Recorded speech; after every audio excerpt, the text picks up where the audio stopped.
Hello, my beautiful souls. Welcome back to my channel. Please like, share, and subscribe my channel. Thank you. Shri Shiv पुराण श्री कोटि रुद्र संहिता 43वां अध्याय ज्ञान निरूपण। ऋषि बोले, हे महामुनि सूत जी, जिस ज्ञान के द्वारा शिव स्वरूप की प्राप्ति होती है उस शिव ज्ञान के बारे में हमें बताकर कृतार्थ कीजिए। ऋषियों द्वारा पूछे गए प्रश्न का उत्तर देते हुए सूत जी बोले, हे ऋषिगणों, एक बार की बात है कि नारद, शौनक, कुमार, व्यास, कपिल आदि मुनियों ने एक सभा का आयोजन किया जिसमें उन्होंने निश्चय किया कि सारा ब्रह्मांड शिव रूप है। उनकी इच्छा से ही इस जगत की रचना हुई है। वे ही जिनके कारण यह संसार चलयमान है। वे चित स्वरूप है और शुभ लक्षणों से युक्त वेदों को जानने वाले में श्रेष्ठ परम ब्रह्मा परमात्मा है। शिव जी अज्ञान से परे ज्ञान के विशाल भंडार है। मनुष्य के भ्रम के कारण ही शिव के अनेक रूपों में दिखाई पड़ते हैं, परंतु जब मनुष्य अज्ञान को मिटाकर ज्ञान की प्राप्ति कर लेता है तब वह सदाशिव के उस एक स्वरूप को जान और समझ सकता है। जिस प्रकार इस ब्रह्मांड में सबको प्रकाशित करने वाला केवल एक सूर्य है, परंतु जल में उसके अनेक प्रतिबिंब दिखाई पड़ते हैं, उसी प्रकार शिवजी भी एक होते हुए भ्रम के कारण अनेक रूप दिखाई देते हैं। इस संसार में हर प्राणी अपने अहंकार और घमंड का फल भोगता है। भगवान शिव तो भक्त वत्सल है, वे सदा ही अहंकार रहित है। उनका विधि विधान एवं भक्ति भावना से किया गया पूजन पापों का नाश करने वाला तथा ज्ञान प्रदान करने वाला है। जब अज्ञान का नाश होता है तभी ज्ञान का उदय होता है।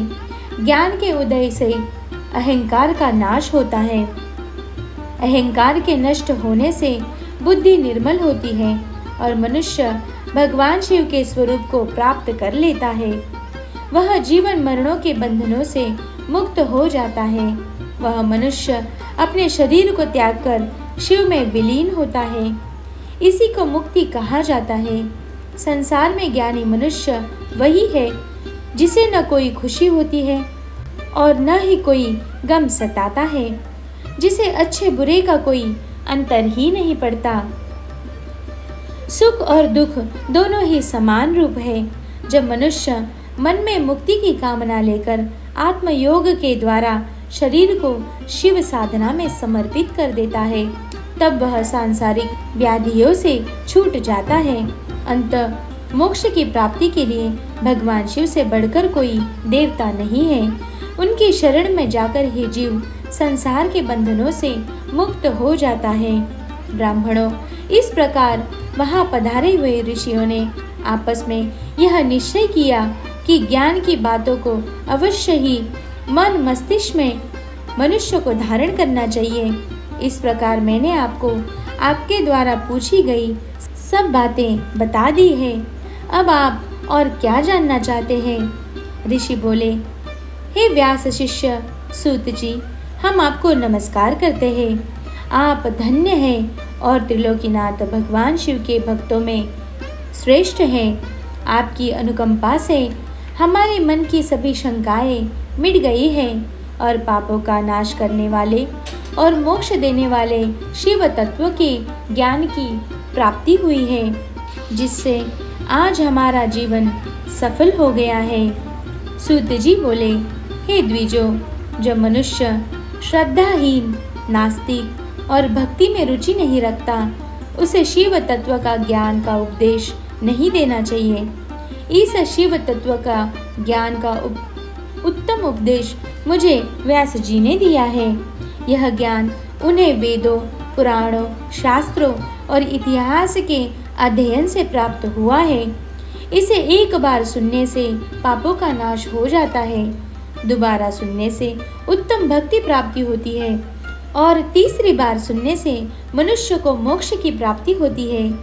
इसीलिए भोग और मोक्ष की कामना करने वाले को शिव तत्व का ज्ञान को बार बार सुनना चाहिए। यह शिव विज्ञान शिवजी को अत्यंत प्रिय है। यह ज्ञान, भोग और मोक्ष प्रदान करने वाला है। इससे शिवजी में भक्ति बढ़ती है। शिव पुराण की इस आनंददायिनी पुण्यमयी चौथी संहिता का नाम कोटि रुद्र संहिता है। इसका भक्तिपूर्वक अध्ययन अथवा श्रवण करने से परम गति की प्राप्ति होती है। श्री कोटि रुद्र संहिता संपूर्ण।